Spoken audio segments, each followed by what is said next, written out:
Also would like to mention that the exhaust is still on here, guys. It didn't touch, nor did the viscous coupler. Speaking of the viscous coupler, we put on some of those BMW M or 5 Series bearings, whatever. Those got it to fit up a little tighter.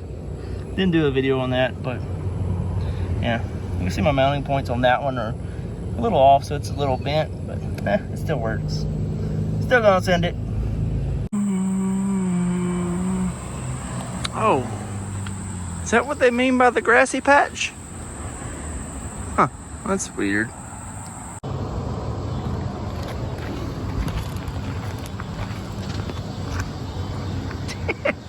It's not much. It's honest work. What's up, guys? Welcome back to the channel. So today I'm back to working on the old CR-Yeeter, as always, right?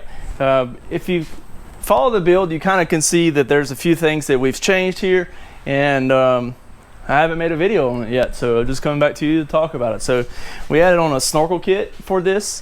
There's a little bit different than most snorkel kits that you see for the first gen CRVs, because typically they're on the passenger side as opposed to the driver's side. But since ours is K-swapped, we had to put it on the driver's side. This is actually for a Jeep. I want to say it's like a Cherokee or something. There'll be a link in the description that'll show you where to buy this if you do have a K-swapped CRV and you like one. So there's one of those in the description, a link on where you can purchase that. If you do have a regular B series CRV and you would like to purchase a snorkel, I'll put a link down there for one of those too. Then also you can see we added the roof basket up here. This is a 64-inch roof basket. And again, I'll put a link in the description for that. So we put those on here off camera, and the main reason for doing the snorkel kit was for intake temperatures. So my intake temps with the current, or the old intake, the old intake sat right up underneath the hood, and it just made for some pretty high temps whenever you were at idle. So we would get up to like 150, 170-ish on the Honda.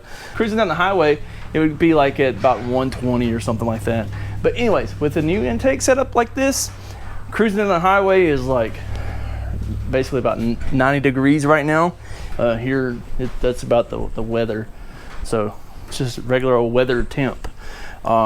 Sitting at idle gets up to about 100. It heat soaks just a little bit prior to it actually entering into the engine. So yeah, we're good with that. But one added benefit of the snorkel, man, this thing makes some crazy intake sounds right now. Thankfully I do have air conditioner, so I don't have to run with the window down. But with a window down, man, it's just so much noise coming from that intake. It's very throaty. So with the window up, you can't really hear it though, unless you get into VTEC. You get into VTEC, you can hear it.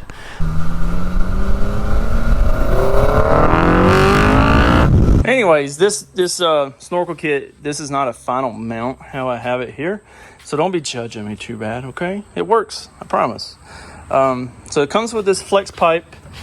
It's like kind of like a plastic dryer vent essentially, and I thought I'd run it straight through here to the throttle body, but then I didn't have a place for my air intake temp sensor to go, so I ran it like this. Just took the filter off and put it on there. I do have a filter housing that I'm going to put here, but that'll be coming soon. I'm going to be relocating some radiator stuff, some cooling components, because I'm going to redo my radiator. Currently this is a S2000 radiator, so we're going to be taking that out and going with a Volkswagen Scirocco radiator. And that'll be able to have a shroud. It's a little bit smaller, but it's thicker, and it'll give us a little more clearance. I bought an all air control valve relocator. It like turns the all air control valve to where it's not sticking out and almost touching the fan and that kind of stuff. So we'll get to that stuff in a later video, but right now this is how it's set up. It just straight from the intake through there and right there. So just had to drill like a hole in the fender here, a couple holes to mount it, and a hole right here for it to come through. Pretty straightforward to install, not too bad. And obviously if you had a regular B series CRV, it would just come through over here, right? You can see it's pretty nasty because I've been doing some mud riding, been having a good old time with it, and definitely have enjoyed having this CRV case swapped. The roof basket, I do plan to put a light bar up here, and that's what we're going to be working on in this video, because I just got a new light bar in from AUXBEAM. So this is it right here. This is a new 42-inch 5D ProSeries light bar, and also have a discount code for AUXBEAM. So if you're interested in any AUXBEAM stuff from AUXBEAMs.com, you can use the discount code THR for the Honda resource. So THR, and it'll get you 12% off of anything on AUXBEAM's website. There's an incredible value.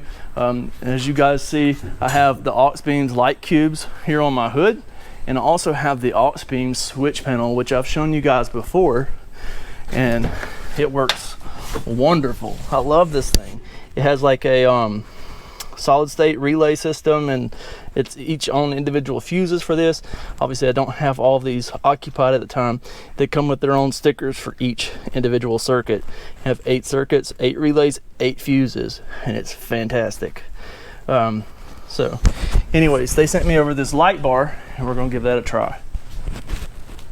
But as I mentioned, we are going to be installing the new 42-inch AUXBEAM 5D ProSeries light bar up here. We're going to make some brackets to where we can mount it directly on the roof basket.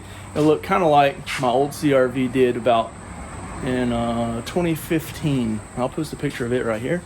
And you guys have probably seen it on thumbnails of some of my videos and stuff, and I'm really kind of considering maybe getting some roto grids or something for this thing to have a matching fifth wheel. I did the other day get a matching tire for the back. Now this tire here was actually on the CRV over here, but since I've put these wheels on my CRV, or right after I put these wheels on my CRV, this one got a hole in the sidewall, like from a nail from me over there hauling in the old trail, but it had great tread and it holds air. I just don't really feel comfortable driving around with it with, you know, plugs in the sidewall, but it'd make a great spare. So I bought a new tire, same size and everything, brand, matching tire. Got that put on the other day. Shout out to my buddy Zach.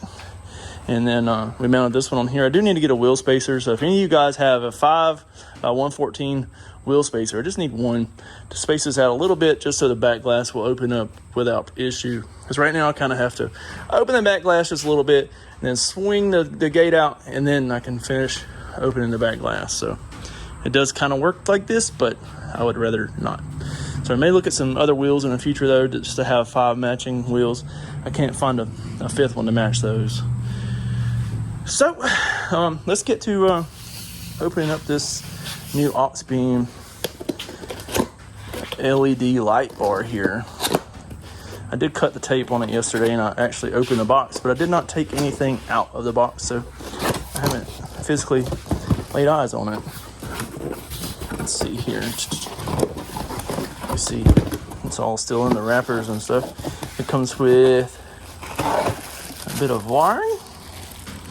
The great thing about a lot of this AUXBEAM stuff, man, it's really plug and play the way they set it up. I mean, like this one already has a relay in here and has a switch and everything. So literally you just plug it up to power source and it's ready to rock and roll. So see, if you want to, I mean, literally a power and a ground, mount your switch somewhere and it's ready to go. This right here plugs into here, which goes to the light bar. And I mean, quite literally, the wiring would be done. But since we're using the switch panel, slight bit of wiring, slight, is required. This is going to be all our mounting hardware. I'm going to have to come up with some kind of bracket to put up here. I'm going to basically, I think what I'm going to do is get some flat bar or something and weld to these, just a couple tack welds, and then put some kind of like rust preventative stuff on here, and just make it where it comes out to here and mount the light bar here.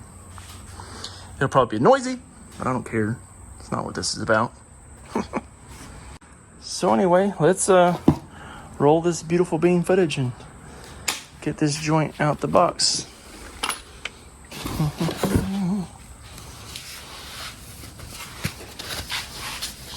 So yeah, that's it right there, boys.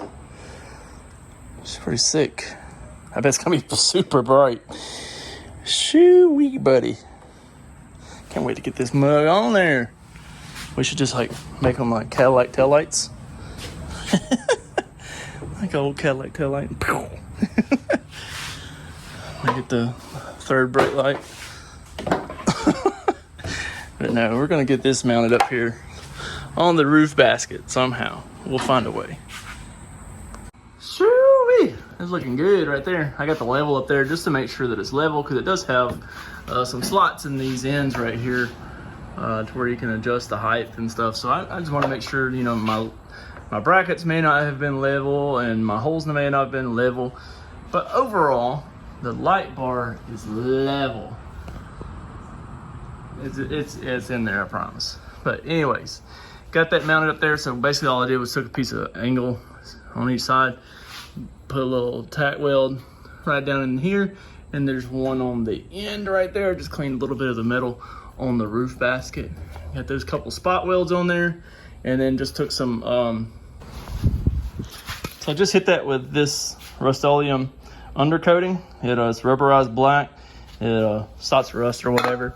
So I put that on both sides, and yeah, so it's just a little bit wider than the basket, you can see, but when you look at it from up here, it's not too shabby, right? Obviously the level's not gonna be there whenever we're done, but yeah, I think that came out fantastic. And again, I did the same thing over here, just got a weld there and a weld there on the other end of my little bit of angle iron, and it came out really good. I think it's stable, so no issues with that. So basically, as long as the roof basket's on it, the light bar is going to be on it as well, so I don't have to worry about ripping it off or something like that. So we're going to put the roof one on here since the other one was hood. So let's see if we can get this out of here. There we go.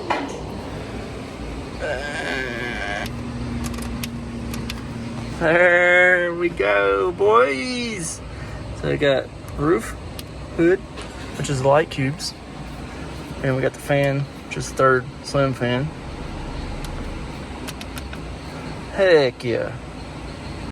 Okay, so I've come down to a little off-road area down here out of town. It's not quite dark yet, but this is my headlights.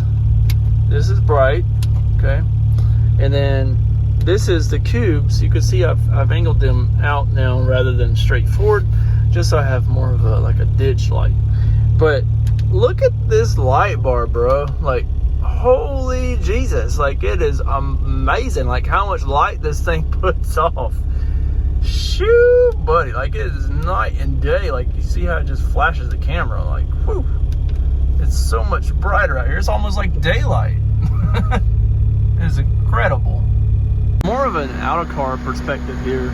You see here, it's just my headlights. They're kind of dingy. I promise you, this camera does more justice for my headlights than they deserve, because these things are grungy. So they're pretty dim. I mean, like driving, I mean, I could see, but it's not the greatest. I've been using the cube some as like my high beams, but yeah, check this out. So that's just the headlights. And that's the cubes. See the cubes, okay? And then watch this. Man, that thing is bright, dude. So bright. You can literally see the beam. Shoo-wee. I mean, I can literally see it do anything I want out here. Like, I can see my own shadow. And it's not even dark. La la la la la. Like, look at that. Isn't that crazy? Shoo-wee. So anyways, guys, that's going to wrap up today's video. Thanks so much for tuning in, and I hope you enjoyed this episode. Make sure you check out AUXBEAMS.com. Use the discount code THR for 12% off of anything on AUXBEAMS.com. Thanks for tuning in. Hope to see you on another video soon. We've got plenty more content on the way. Kind of more for reference. Kind of hoping I don't meet nobody down through here, because this is crazy bright.